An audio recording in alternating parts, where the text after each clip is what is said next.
1 जनवरी 1989 ये एक फिल्म की रिलीज डेट है, लेकिन पर्दे पर नहीं और ना ही टीवी पर। इसके लिए ना तो सिनेमा घरों की टिकट खिड़की पर भीड़ लगी और ना ही बॉक्स ऑफिस कलेक्शन और रैंकिंग में कोई चर्चा हुई। फिर भी फिल्म ने पॉपुलैरिटी और कमाई में बड़ी बड़ी फिल्मों को पीछे छोड़ दिया।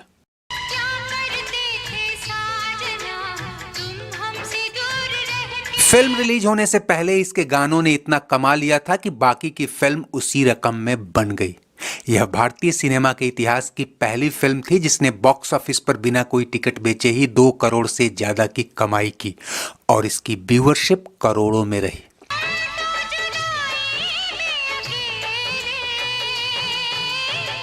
इसने एक म्यूजिक कंपनी को फिल्म प्रोडक्शन कंपनी में बदल दिया, जो आगे चलकर न सिर्फ फिल्मी दुनिया की सबसे कमाऊ कंपनी बनी, बल्कि उसकी अगली पीढ़ी को बॉलीवुड का सबसे अमीर बना दिया।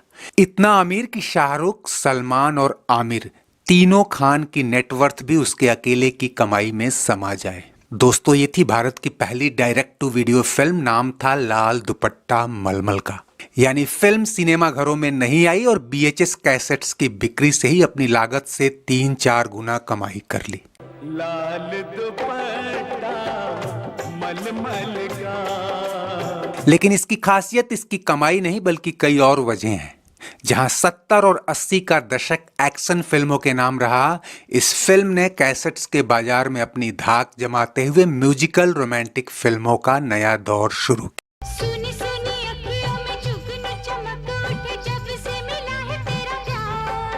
कुछ महीने बाद आई उस साल की टॉप ग्रॉसर फिल्म मैंने प्यार किया हो या चांदनी अपने सुपरहिट गानों के दम पर चली और आगे ऐसी ही फिल्मों की लाइन लग गई। खैर, लाल दुपट्टा मलमल का फिल्म जब लोगों के सामने आई, उसके महीनों पहले ही इसके गाने इतने पॉपुलर और हिट हो चुके थे कि गली गली में गूंज रहे थे। अब दवा की जरूरत नहीं।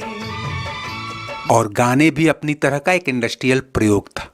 असल में 1 साल पहले यानी 1988 में कयामत से कयामत तक जैसी हिट फिल्म के म्यूजिकल राइट्स खरीदने वाली कंपनी सुपर कैसेट्स इंडस्ट्रीज यानी टी सीरीज के मालिक गुलशन कुमार ने अगले प्रोजेक्ट के तौर पर 10 गानों का एक मेगा म्यूजिक एल्बम बनाने की योजना बनाई। गाने लिखने का काम मजरूह सुल्तानपुरी जैसे अनुभवी और मजे हुए लिरिसिस्ट को दिया गया। संगीत आनंद मिलिंद ने दिया और गायक के तौर पर मोहम्मद अजीज, सुरेश वाडेकर, उदित नारायण, पंकज उधास और अनुराधा पौडवाल को चुना गया। सभी फिल्मों की जानी मानी दिग्गज प्रतिभाएं। फर्क बस इतना था कि अब तक ये फिल्मों के लिए काम कर रहे थे, पहली बार एक म्यूजिक एल्बम को साज और आवाज दे रहे थे। एल्बम जब बाजार में आया तो धूम मच गई।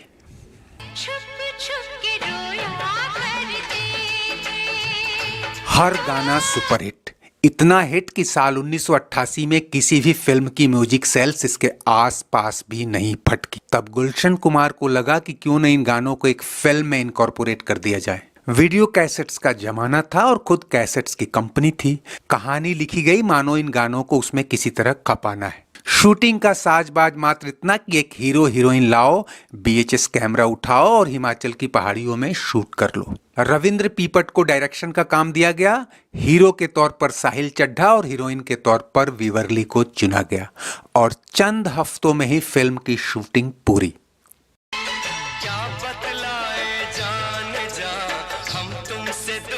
यह गुलशन कुमार और उनकी कंपनी टी सीरीज की पहली फिल्म थी और वो इसे लेकर इतने एक्साइटेड और कॉन्फिडेंट थे कि खुद भी इसमें एक अहम किरदार निभाया। लाल दुपट्टा मलमल का। फिल्म का वीडियो कैसेट्स बाजार में आया तो हाथों हाथ लिया गया। इसका हर गाना वैसे भी लोगों के जहन में बैठ चुका था। उनके भीतर अब तस्वीरें देखने की भी इच्छा जगी और यह फिल्म खूब देखी गई। 70 लाख की टोटल कॉस्ट वाली फिल्म ने इंडियन मार्केट में ही 2 करोड़ से ज्यादा के बीएचएस कैसेट्स बेच डाले। ओवरसीज मार्केट में अलग से कमाई हुई और कुछ साल बाद ही केबल नेटवर्क पर इसके गानों और फिल्म के टीवी राइट्स से होने वाली कमाई अलग थी।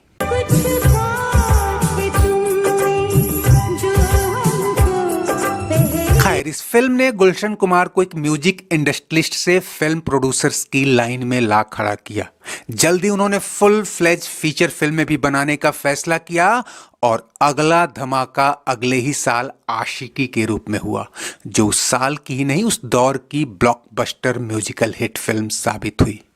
उसके बाद गुलशन कुमार ने पीछे मुड़कर नहीं देखा और एक के बाद एक 17 फिल्में प्रोड्यूस की। 90 के दशक में उनकी कमाई इस तेजी से बढ़ी कि एक समय वो सबसे ज्यादा इनकम टैक्स देने वाले सेलिब्रिटी बन गए थे और ये फर्श से अर्श पर जाने का पूरा सफर महज एक दशक में हुआ। किसी को भनक भी न लगी, दिल्ली में एक पान की दुकान पर बैठने वाला लड़का पहले कैसेट्स बेचना शुरू करता है और धीरे धीरे कैसेट बनाना शुरू कर देता है और फिर कामयाबी उसकी कदम चूमती चलती है।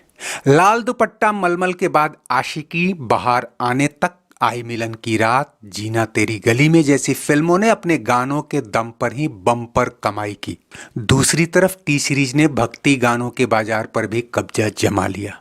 12 अगस्त 1997 को गुलशन कुमार की हत्या के बाद उनके भाई किशन कुमार और बेटे भूषण कुमार ने कारोबार को आगे बढ़ाया और आपको जानकर हैरानी होगी और शायद कई लोगों को भरोसा भी न हो कि आज पूरे बॉलीवुड में सबसे अमीर शख्स कोई और नहीं बल्कि यही भूषण कुमार है। उनके पिता द्वारा खड़ी की गई प्रोडक्शन और म्यूजिकल कंपनी अब तक 100 से ज्यादा फिल्में प्रोड्यूस कर चुकी है और कई म्यूजिकल प्लेटफॉर्म पे अव्वल है। भूषण कुमार का नेटवर्थ 10,000 करोड़ रुपए से ज्यादा है।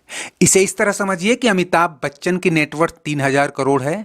भूषण कुमार की अकेले की संपत्ति तीनों सुपर खान यानी शाहरुख, सलमान और आमिर खान की कुल नेटवर्थ से ज्यादा है।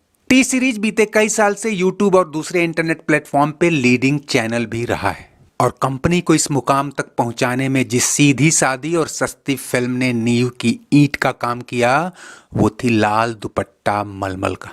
बाद में इसका सीक्वल भी आया था लेकिन उसे वो पॉपुलैरिटी नहीं मिली जो एक म्यूजिकल एल्बम को वीडियो फिल्म में तब्दील करने वाली इस फिल्म को मिली थी।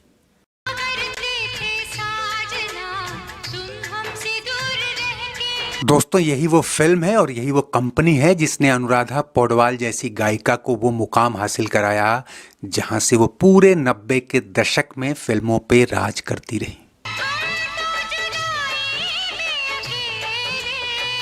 दोस्तों, उम्मीद है वीडियो आपको पसंद आया होगा और आपकी 90 की दशक की कुछ यादें भी ताजा हुई होंगी।